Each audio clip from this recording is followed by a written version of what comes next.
imagine that we live in an age of reason. And the global warming alarm is dressed up as science, but it's not science. It's propaganda. There's no direct evidence which links 20th century global warming to anthropogenic greenhouse gases. We're just being told lies. That's what it comes down to. You can't say that CO2 will drive climate. It certainly never did in the past. If the CO2 increases in the atmosphere as a greenhouse gas, then the temperature will go up. But the ice core record shows exactly the opposite. So the fundamental assumption, the most fundamental assumption of the whole theory of climate change due to humans is shown to be wrong. The whole thing stinks. El calentamiento global causado por el hombre ya no es solo una teoría sobre el clima, es uno de los principios morales y políticos de nuestra era. Sus defensores dicen que el debate ha terminado. Cualquier crítica, por muy rigurosamente científica que sea, es ilegítima. O peor aún, peligrosa. Pero en este documental les mostraremos que no hay nada anormal en las temperaturas actuales, que el clima de la Tierra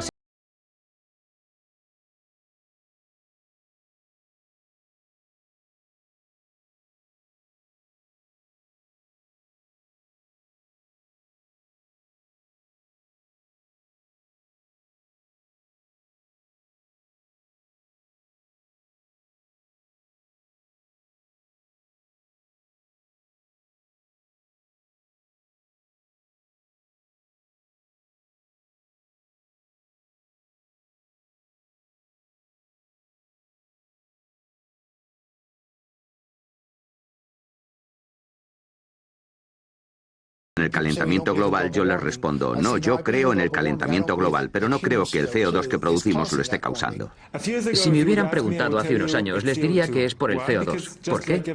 Porque al igual que todo el mundo, yo escucho lo que dicen los medios. Cada día las noticias sobre el calentamiento global causado por el hombre se vuelven más fantásticas y apocalípticas. Politicians no longer dare to express any doubt about climate change. There is such intolerance of any dissenting voice. Are some of the worst climate criminals on the planet. This is the most politically incorrect thing possible, is to doubt this climate change orthodoxy. Global warming has gone beyond politics. It is a new kind of morality. Now, the Prime Minister's back from his holidays, unrepentant and unembarrassed about yet another long-haul destination.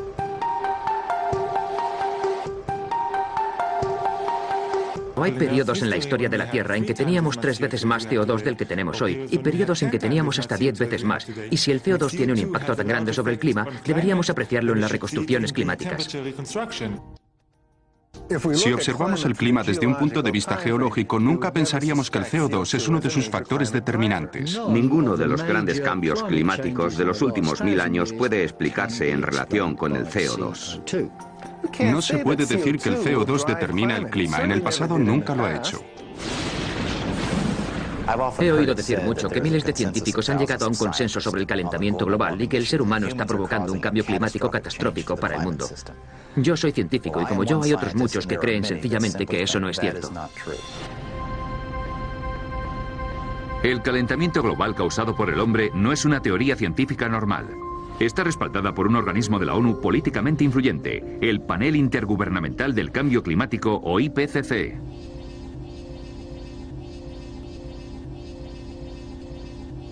El IPCC, como cualquier organismo de la ONU, es político. Sus conclusiones finales están determinadas por la política. Se dice que el IPCC está formado por los 1.500 o los 2.500 científicos más importantes del mundo. Pero cuando miras sus biografías, ves que eso no es verdad. Un buen número de ellos no son científicos. Y para llegar a los 2.500 han tenido que empezar a coger críticos y gente del gobierno. Cualquiera que tenga relación con el tema. Y no se les pide su aprobación. Muchos de ellos no están de acuerdo. Aquellos especialistas que no están de acuerdo con las conclusiones y dimiten, y yo conozco a unos cuantos, simplemente figuran en la lista de colaboradores y se vuelven parte de estos 2.500 científicos de élite.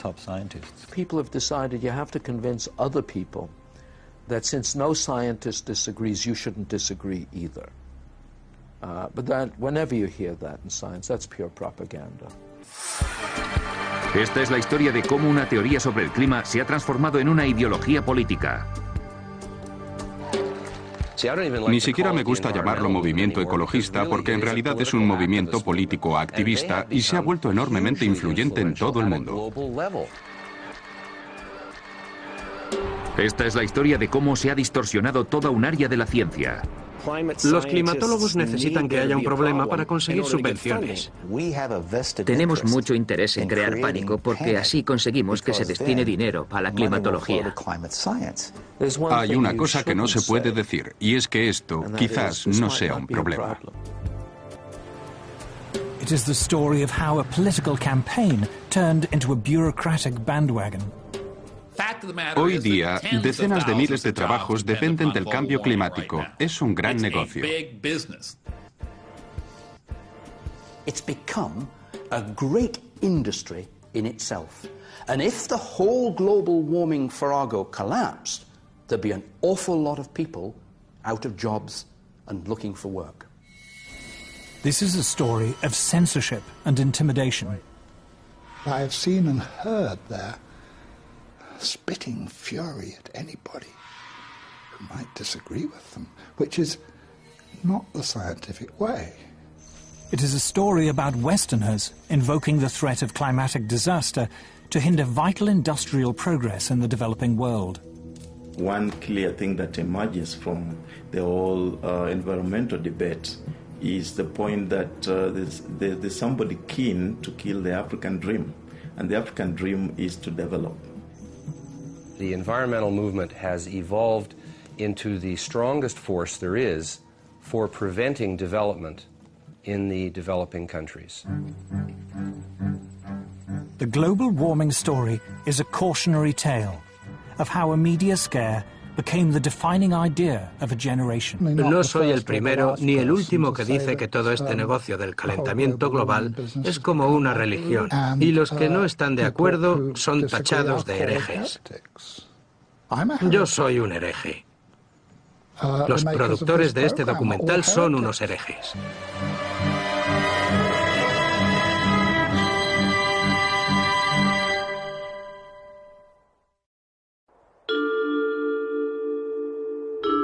In 2005, a House of Lords inquiry was set up to examine the scientific evidence of man-made global warming.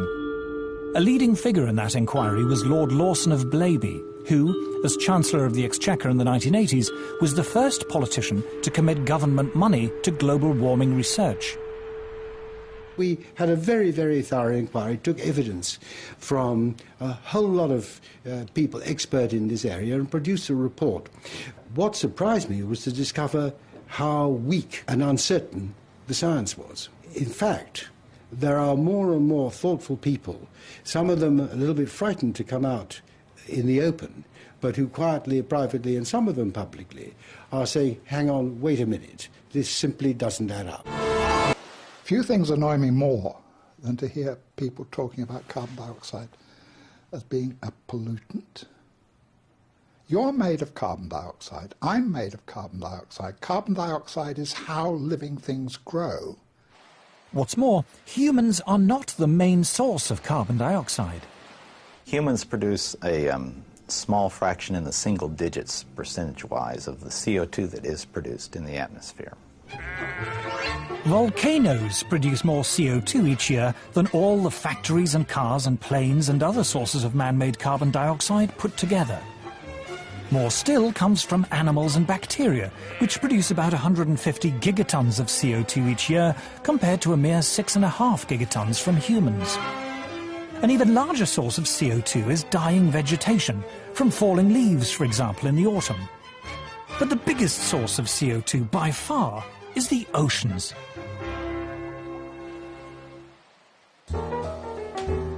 Carl Wunsch is Professor of Oceanography at MIT. He was also visiting professor in oceanography at Harvard University and University College London, and a senior visiting fellow in mathematics and physics at the University of Cambridge. He is the author of 4 major textbooks on oceanography. Los océanos emiten unas 80 gigatoneladas de dióxido de carbono a la atmósfera cada año, frente a las 7 gigatoneladas que emitimos los humanos. Pero la cantidad de CO2 que liberan los océanos depende de la temperatura. Cualquier niño de primaria sabe por su libro de ciencias que la atmósfera y los océanos intercambian dióxido de carbono. Cuando los océanos se calientan, liberan dióxido de carbono a la atmósfera. Y después, cuando se vuelven a enfriar, toman dióxido de carbono y lo almacenan. Pero ¿por qué hay un retraso de cientos de años entre un cambio de temperatura y un cambio en la cantidad de dióxido de carbono que entra o sale del mar? La razón es que los océanos son tan grandes y profundos que tardan siglos, literalmente, en calentarse y enfriarse. This time lag means the oceans have what scientists call a memory of temperature changes. The ocean has a memory of past events running out as far as 10,000 years. So, for example, if somebody says, oh, I'm seeing changes in the North Atlantic, this must mean that the climate system is changing. It may only mean that something happened in a remote part of the ocean decades or hundreds of years ago, whose effects are now beginning.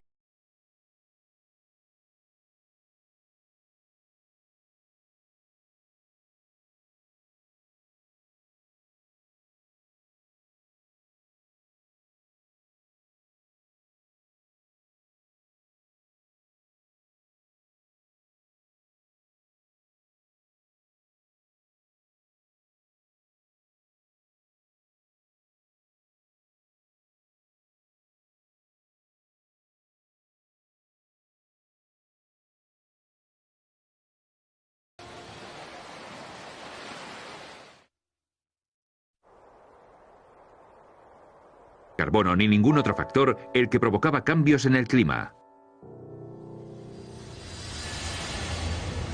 El Sol afecta a la Tierra directamente cuando nos manda calor. Pero los científicos han llegado a la conclusión de que el Sol también nos afecta indirectamente regulando la formación de nubes. Clouds have a powerful cooling effect, but how are they formed? In the early 20th century, scientists discovered that the Earth was constantly being bombarded by subatomic particles. These particles, which they called cosmic rays, originated, it was believed, from exploding supernovae far beyond our solar system. When the particles coming down meet water vapor rising up from the sea, they form water droplets and make clouds. But when the sun is more active and the solar wind is strong, fewer particles get through and fewer clouds are formed. Just how powerful this effect was became clear only recently, when an astrophysicist, Professor Nir Shaviv, decided to compare his own record of cloud-forming cosmic rays with the temperature record created by a geologist, Professor Jan Weitzer, going back 600 million years. What they found was that when cosmic rays went up, the temperature went down. When cosmic rays went down, the temperature went up. Clouds and the Earth's climate were very closely linked. To see how close, you just flip the lines.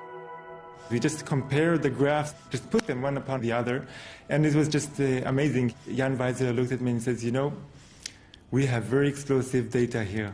I've never seen such vastly different records coming together so beautifully to show really what was happening over that long period of time. The climate was controlled by the clouds. The clouds were controlled by cosmic rays. And the cosmic rays were controlled by the sun. It all came down to the sun. Si tuviéramos rayos X en los ojos, lo que ahora vemos como una pelotita amarilla nos parecería un tigre rabioso.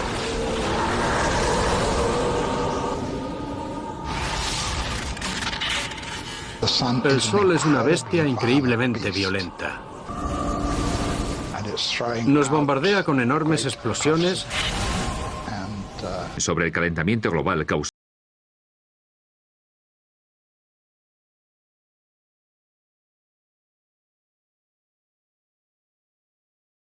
Los ingleses se pusieron en huelga. Para la primera ministra Margaret Thatcher, la energía era un problema político. A principios de los 70, la crisis del petróleo había provocado una recesión mundial. En el Reino Unido, una devastadora huelga de mineros había causado varios apagones y la caída del gobierno conservador. La señora Thatcher decidió que a ella no le ocurriría lo mismo.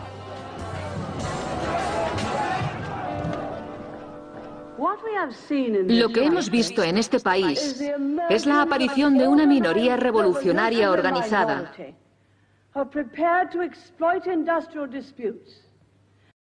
cuyo verdadero objetivo es la destrucción del gobierno democrático parlamentario. La politización de este tema empezó con Margaret Thatcher.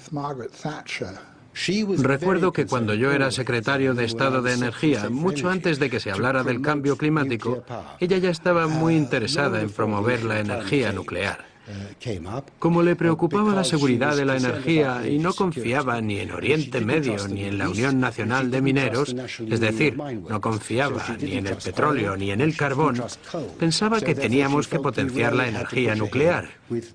Y cuando empezó a salir lo del cambio climático y el calentamiento global, pensó, vaya, esto es genial. Otro argumento a favor porque no emite dióxido de carbono. Otro argumento a favor de la energía nuclear.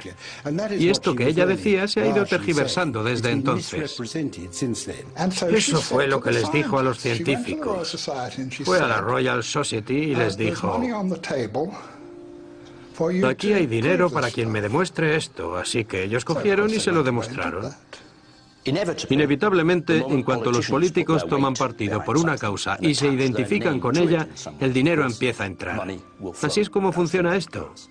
La investigación, el desarrollo y las instituciones empezaron a crecer inevitablemente cuando, digámoslo de esta manera, empezaron a estudiar el clima haciendo énfasis en la relación entre el dióxido de carbono y la temperatura. Llamado Panel Intergubernamental del Cambio Climático, o IPCC. Su primera gran investigación predecía desastres climáticos como consecuencia del calentamiento global. Recuerdo que cuando fui a la conferencia de prensa me sorprendieron dos cosas. Primero, la simplicidad y la elocuencia con las que se transmitió el mensaje. Y segundo, la absoluta falta de consideración hacia todas las investigaciones climatológicas anteriores, incluida una sobre el papel del Sol, que había sido clave en una importante reunión de la Royal Society solo unos meses antes. Pero este nuevo énfasis en el dióxido de carbono producido por el hombre como posible problema medioambiental no solo era cosa de la señora Thatcher. It was certainly something very favorable to the environmental idea, what I call the medieval environmentalism of let's get back to the way things were in medieval times and get rid of all these dreadful cars and machines. They loved it because carbon dioxide was for them an emblem of industrialization. Well, carbon dioxide clearly is an industrial gas and tried and sort of tied in with economic growth, with transportation in cars, with what we call civilization. And there are forces in the environmental movement that are simply against economic growth. They think that's bad. It could be used to legitimize a whole suite of myths that already existed. Anti-car, anti-growth, anti-development, and above all, anti-that great Satan, the US. Patrick Moore está considerado uno de los ecologistas más destacados de su generación. Es cofundador de Greenpeace. El clima empezó a ser un tema fundamental por dos razones muy distintas. La primera razón fue que a mediados de los 80, la mayoría de la gente ya estaba de acuerdo con las cosas razonables que los movimientos ecologistas decíamos que había que hacer. Y cuando la mayoría de la gente está de acuerdo contigo, es muy difícil seguir con una actitud de confrontación. Así que la única manera de seguir siendo antisistema era adoptando posturas cada vez más extremas. Cuando dejé Greenpeace, estaban en mitad de una campaña para prohibir el cloro en todo el mundo. Yo les dije, chicos, es un elemento de la tabla periódica. Y, en fin, no sé si está en nuestra jurisdicción el prohibir todo un elemento. La otra razón de ser del extremismo ecologista fue que el comunismo mundial fracasó. El muro cayó y un montón de pacifistas y activistas políticos se pasaron al ecologismo, trayendo consigo sus teorías neomarxistas. Aprendieron a utilizar el lenguaje verde de forma muy inteligente para encubrir unas agendas que tenían más que ver con el anticapitalismo y la antiglobalización que con la ecología o la ciencia. Los que quedaban estaban algo desorientados por el fracaso manifiesto del socialismo y aún más del comunismo tal como se llevó a cabo. Así que seguían siendo tan anticapitalistas como eran, pero necesitaban un nuevo disfraz para su anticapitalismo. Y aquella alianza tan sorprendente entre la derecha de Margaret Thatcher y la extrema izquierda anticapitalista y ecologista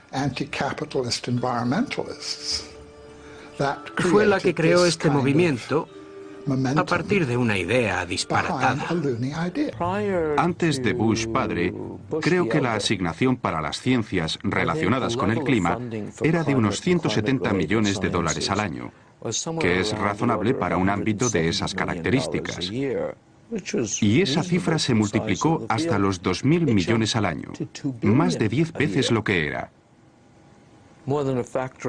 Eso cambió muchas cosas. Dio lugar a nuevos puestos de trabajo y atrajo a gente que, de no ser por eso, nunca se hubieran metido en ese campo. Así llegó muchísima gente cuyo único interés por el clima era el calentamiento global. Si yo hubiera querido hacer un estudio sobre, pongamos, las ardillas de Sussex, lo que hubiera hecho a partir de 1990 habría sido poner en mi petición que mi estudio iba a tratar el comportamiento de las ardillas de Sussex con especial referencia a los efectos del cambio climático. De esa manera conseguiría el dinero.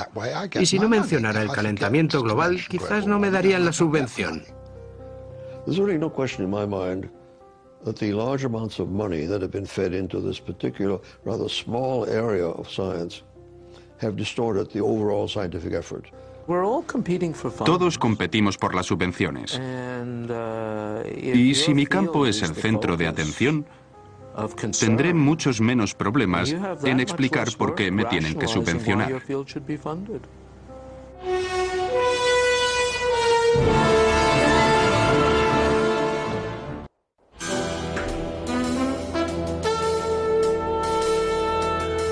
By the 1990s,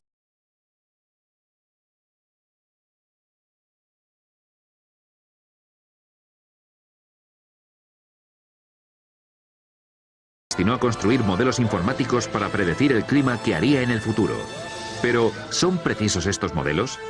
El Dr. Roy Spencer es un científico que ha realizado estudios sobre el clima en el Centro de Vuelos Espaciales de la NASA. Ha recibido la medalla al descubrimiento científico excepcional de la NASA y de la Sociedad Meteorológica Americana. Los modelos climáticos solo son buenos en relación con las predicciones que hacen. Y hay cientos de predicciones. Con que una no se cumpla, se descarta el modelo entero.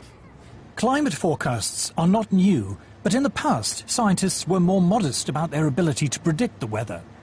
Any attempt at forecasting changes of climate meets skepticism from the men who model the weather by computer. In making decisions which affect people, a bad prediction as to what the climate of the future will be can be far worse than none at all. I'm afraid that our understanding of the complex weather machine is not yet good enough to make a reliable statement of the future.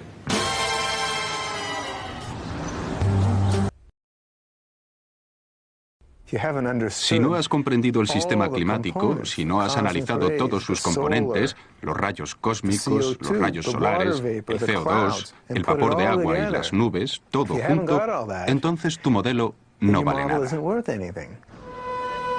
Las predicciones climatológicas varían considerablemente.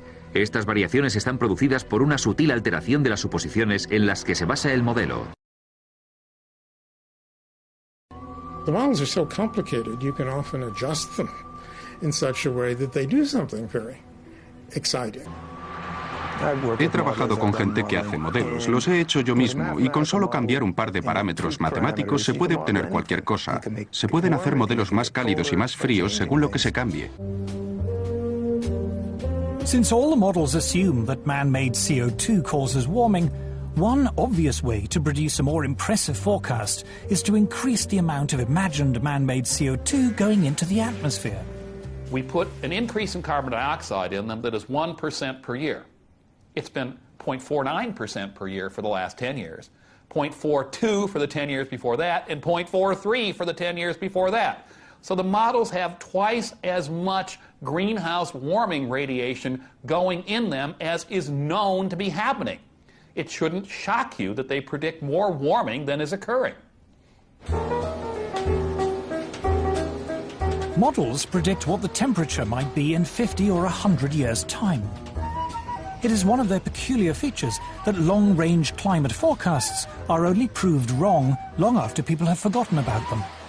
As a result, there is a danger, according to Professor Carl Wunsch, that modelers will be less concerned in producing a forecast that is accurate than one that is interesting. Even within the scientific community, you see, it's a problem. If I run a complicated model and I do something to it, like melt a lot of ice into the ocean, and nothing happens, it's not likely to get printed.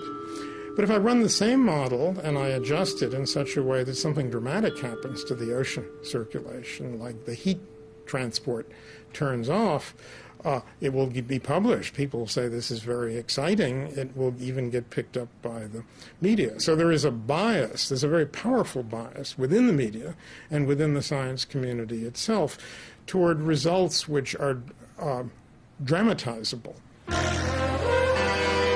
Earth freezes over.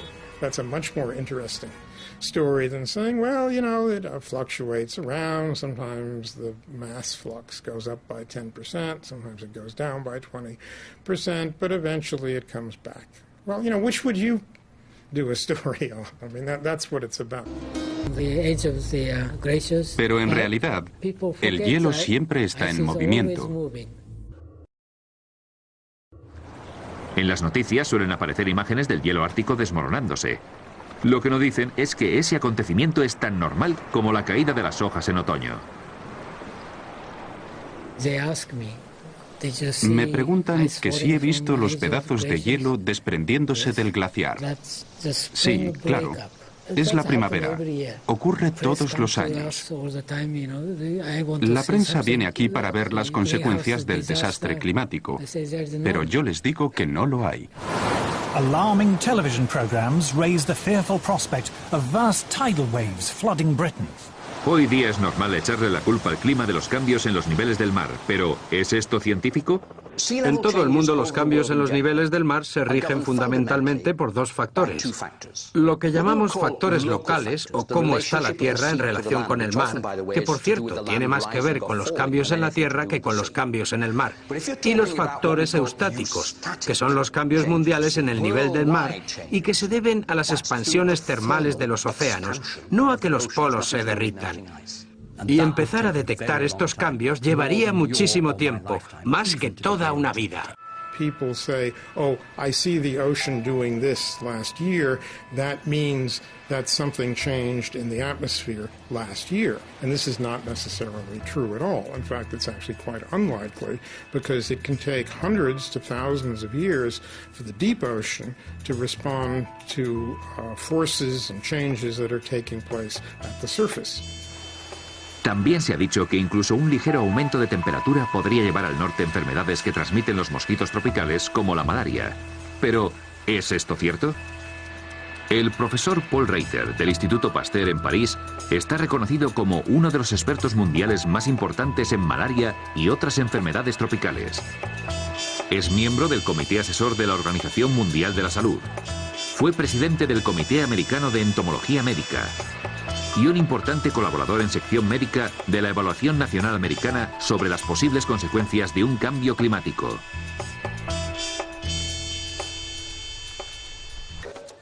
As Professor Reiter is eager to point out, mosquitoes thrive in very cold temperatures.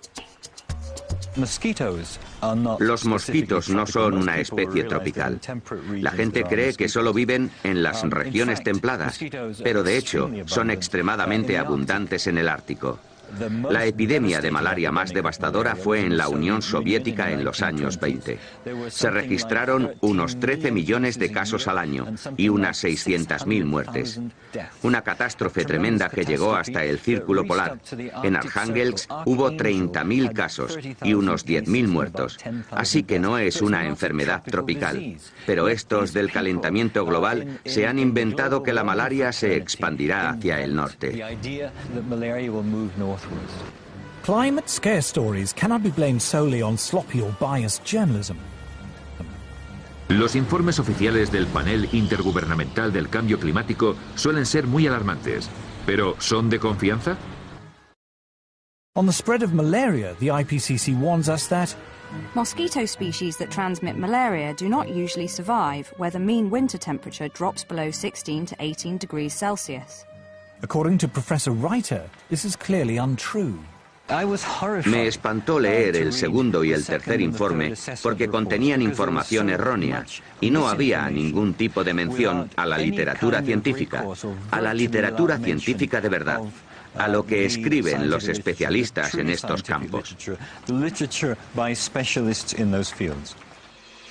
En una carta al Wall Street Journal, el profesor Frederick Seith, expresidente de la Academia Americana de Ciencias, reveló que los redactores del IPCC habían censurado los comentarios de los científicos. Dijo literalmente, este informe no es la versión aprobada por los científicos colaboradores. Al menos 15 secciones clave de la parte científica habían sido eliminadas, entre ellas algunas como: ninguno de los estudios citados demuestra claramente que podamos atribuir los cambios climáticos observados al aumento de gases invernadero. Hasta la fecha, ningún estudio ha atribuido todo o parte de los cambios climáticos observados a las acciones del ser humano. El profesor Seith concluyó diciendo, nunca he sido testigo de una corrupción tan preocupante como la del proceso de revisión de estos informes del IPCC. En su respuesta, el IPCC no negaba haber eliminado ciertas secciones, pero sostuvo que el informe era sincero e imparcial y que las dudas sobre la causa del calentamiento global habían sido incluidas. Los cambios se hicieron en respuesta a los comentarios de gobiernos, científicos y organizaciones no gubernamentales. Cuando presenté mi dimisión al IPCC, creí que todo había acabado. Pero al ver el borrador final, me di cuenta de que mi nombre seguía allí, así que pedí que lo borraran. Me dijeron que yo había colaborado y que mi nombre tenía que aparecer, y yo les dije, no he colaborado, porque no han escuchado nada de lo que les he dicho. Al final se montó una buena, pero cuando les amenacé con emprender acciones legales, quitaron mi nombre. Creo que esto pasa mucho. Aquellos especialistas que no están de acuerdo con las conclusiones y dimiten, y yo conozco a unos cuantos, simplemente figuran en la lista de colaboradores y se vuelven parte de estos 2.500 científicos de élite. Research relating to man-made global warming is now one of the best-funded areas of science. The US government alone spends more than $4 billion a year. According to NASA climatologist Roy Spencer, scientists who speak out against man-made global warming have a lot to lose. It's generally harder to get research proposals funded because of the stands that we've taken publicly. And you'll find very few of us that are willing to take a public stand because it does cut into their research funding. It is a common prejudice that scientists who do not agree with the theory of man-made global warming must be being paid by private industry to tell lies. I get it all the time. You must be in the pay of the multinationals. Sadly, like most of the scientists you'll talk to, I haven't seen a penny from the multinationals. I'm always accused of being paid by the oil and gas companies. I've never received a nickel from the oil and gas companies. I joke about I wish they would pay me, then I could afford their product. Whenever anybody says that I'm in the pay of an oil company, I say my bank manager would wish. There is almost no private sector investment in climatology. And yet, to be involved in any research project which involves an industry grant, no matter how small, can spell ruin to a scientist's reputation. Modern technology fueled by greenhouse gases. Patrick Michaels is Professor of Environmental Sciences at the University of Virginia. He was chair of the Committee on Applied Climatology at the American Meteorological Society, president of the American Association of State Climatologists, the author of 3 books on meteorology, and an author and reviewer on the UN's Intergovernmental Panel on Climate Change. But when he conducted research which was part funded by the coal industry, he found himself among those under attack from climate campaigners. British-based corporations are some of the worst climate criminals on the planet. Shell is based in the UK, right here in London. We have the right and the duty to take it back into public ownership, dismantle it, break it up, and send its managers to rehabilitation training. But reasoned debate is not the only casualty in the global warming alarm. As international public policy bears down on industrial emissions of carbon dioxide, the developing world is coming under intense pressure not to develop.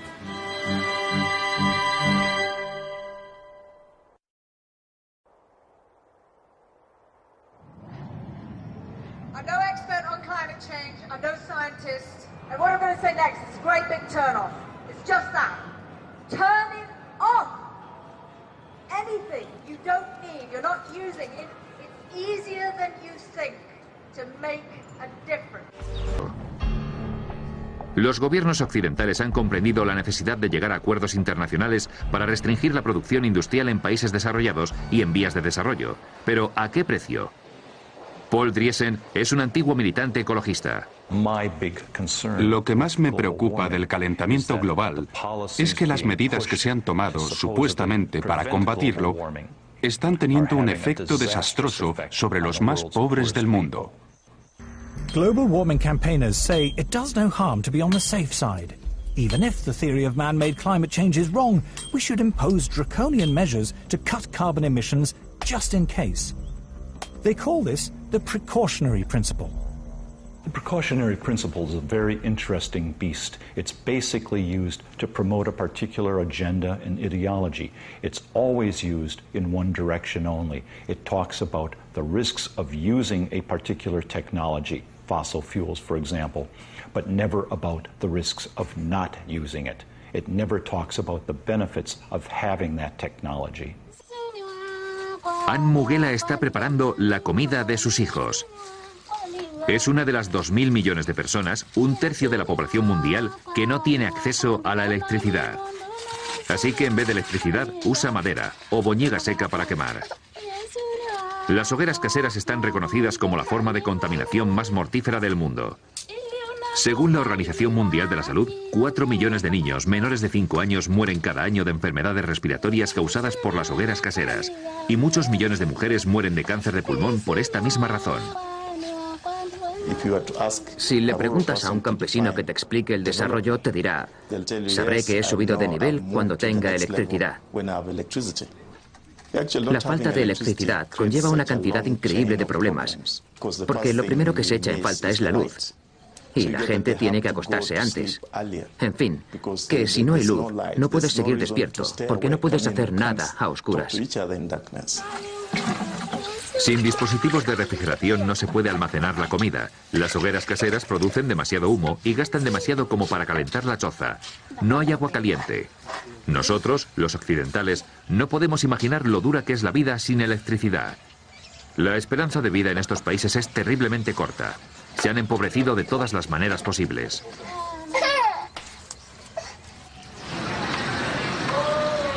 A pocos kilómetros, la ONU celebra las conferencias sobre el calentamiento global en su lujosa sede. En la tienda de regalos se venden souvenirs hechos por las tribus mientras los delegados hablan sobre cómo promover métodos sostenibles de obtención de electricidad. África tiene carbón y África tiene petróleo, pero los grupos ecologistas están en contra de estas fuentes baratas de energía. Dicen que África y el resto del mundo deberían utilizar la energía solar y la eólica.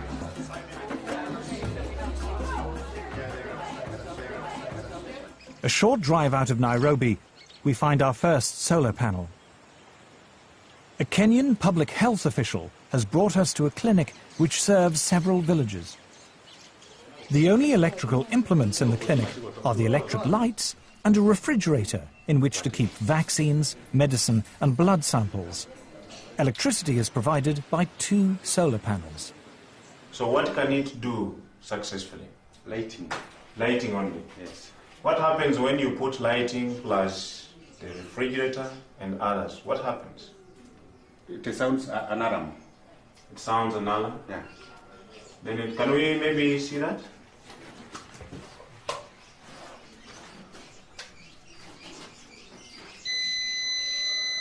The solar panels allow Dr. Samuel Mwangi to use either the lights or the refrigerator, but not both at the same time.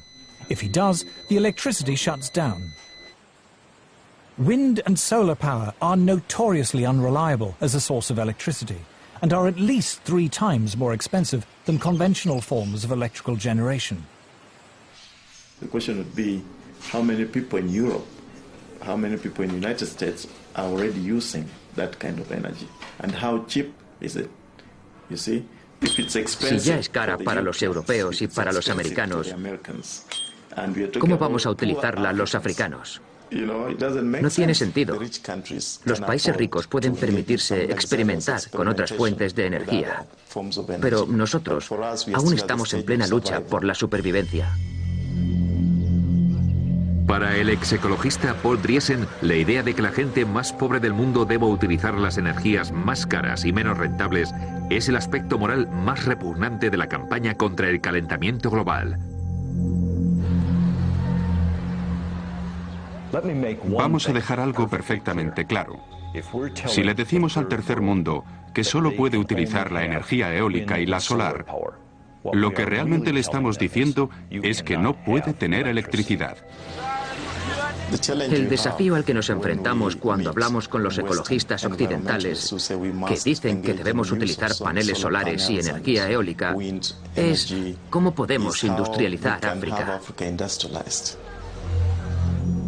Porque no sé cómo un panel solar va a poner en marcha toda una industria siderúrgica.